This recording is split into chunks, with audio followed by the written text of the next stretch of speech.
Hello mga kalonger. Good morning po mga kalonger. So time check po 7 AM. So nagsakay po tayo sa Victoria Tarlac. First time po papasabay natin sa PRSDP yung mga ibon natin mga kalonger. So titingnan natin kung makakasabay na dahil 2 beses pa lang natos yung ibon natin. Yung nagtraining nga tayo 2 beses mga kalonger. So tingnan natin ngayon kung makakasabay sa marami. Bahala na mga kalonger. So abang-abang na po tayo na release ng 6:30 AM mga kalonger. So halos parating na po yung mga ibon. So abang na po tayo mga kalonger.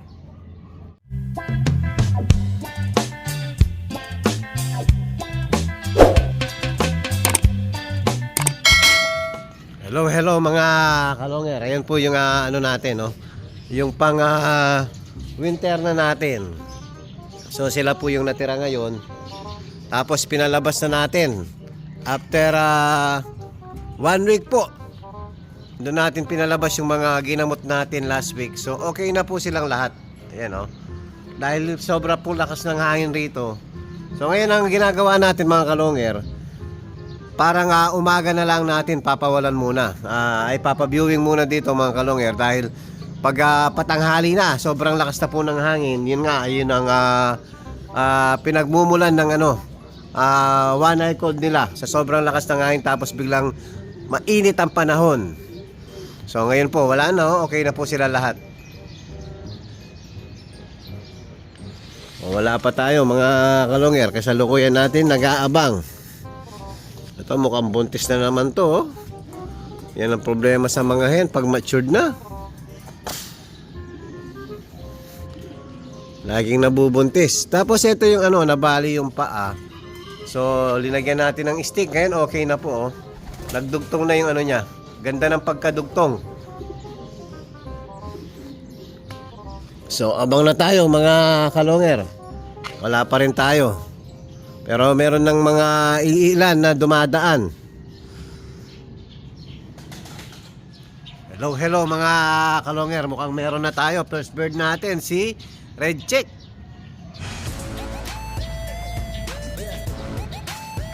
O ayan, mag-isa siya. Mag-isa siyang kumalas dun sa madaming dumaan. Si Red Cheek, oh. Sana makumpleto yung ibon natin mga kalonger. Ito, magaling to. Nakakalas sa madami. Bitin pa, oh. Pumipitik-pitik pa. Oh. Mayabang pa mga kalonger, oh. Ayan, pangalawang ibon natin. Sino kaya to?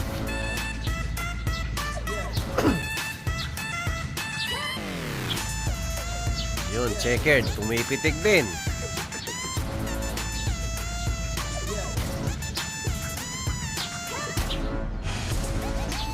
Oh, bitin.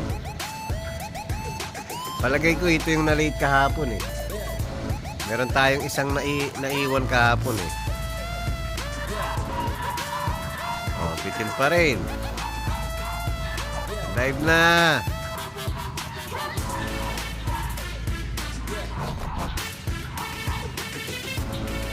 Umiikot pa rin.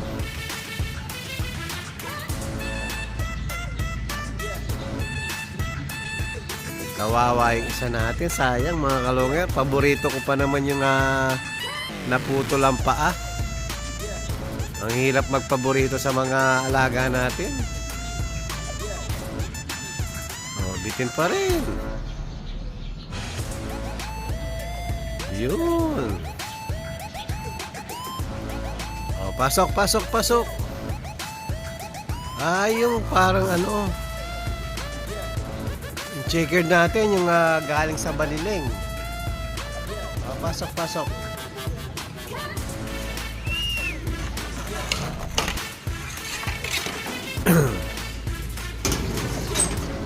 Oh, yung galing sa baliling mga kalonger. Yung second bird natin. So, yan po. Grabe ang baliling yan. Pero ngayon, gumaling siya. So, mukhang meron na uli tayo. Abang-abang ulit. So, nakadalawa pa lang tayo.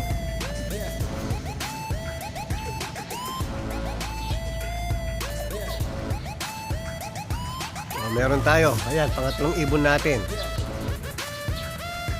Bitin. Puro bitin ang dive.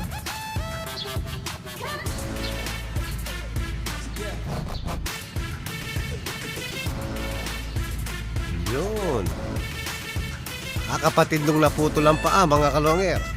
Solo-sola ukus. Japan ukus.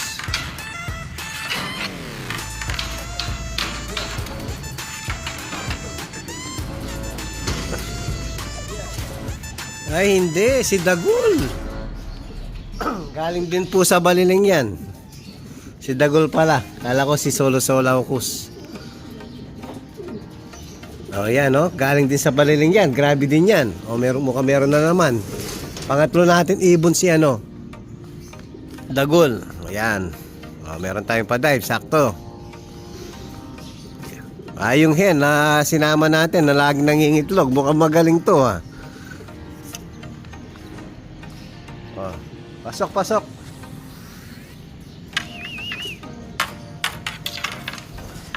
Kabila.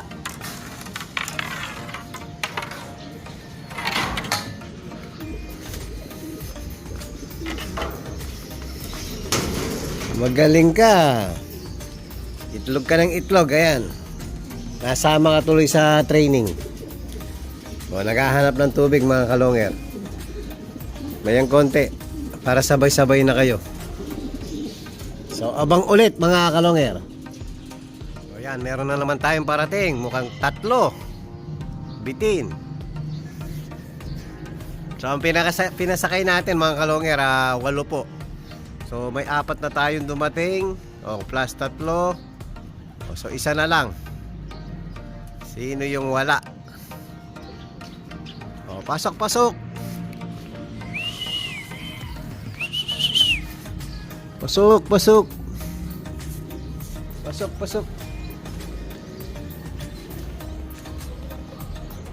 Lumipad pa. Ayan na, kompleto na. Ayan na isa. Very good yung warriors natin. Nakasabay sila. Ayan. Yung pinaka-late. So, eto po. Checkered. Yabang, oh.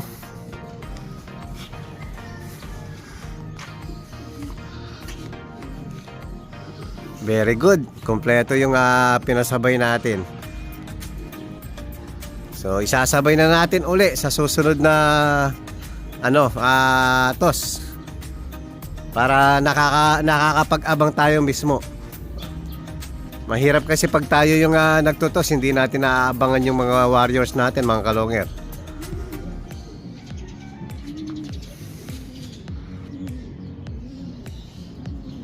Yun. So, centrum complete, mga kalonger. Very good. Ito yung laging late. Kahit kahapon late to eh. Pasok.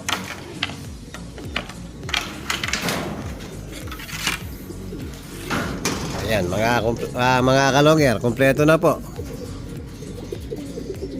Relax muna. Mamaya bibigyan ko na kayo ng tubig. Molasses, pansalubong, or kaya probiotics. Kahit alin doon, pares lang yun, mga kalonger. Pwede. Kahit alin sa dalawa. So relax muna kayo ng konti. Hello mga kalonger. After natin mag-abang, so i-update natin yung full sibling ni Lady Maasin, yung lockbreed, mga kalonger. So ayan po, namisa na po, mga kalonger. Yan, namisa, 2 po yung pinisa. Ayan healthy po yung anak nila. Bali, full sibling ni Lady Maasin itong 2 to, mga kalonger. So magkapatid puro to. Pati si Maasin magkakapatid po. So linakbreed natin. So tawag po dyan, pag magkapatid, lockbreed po. Yung mga gustong magpa-reserve, mga kalonger, yung nag-PPM, ito na po, pisa na po, mga kalonger. Lockbreed po to, mga kalonger. So, bali full sibling parehas ni Lady Maasim yung magulang. Yan, bago ko singsingan ng panglaban, yan po, kung may gusto magpa-reserve, available po yung dalawang anak nila. Check natin. Yun healthy po, napakalaki ng butsi. Yan, healthy. Yan, pwede na pong pa-reserve mga kalonger. Black breed. Full sibling ni Lady Maasin. Yan, ito na po. Available na po mga kalonger.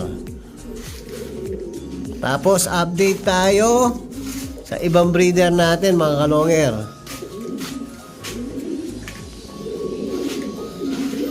So ito malalaki na rin.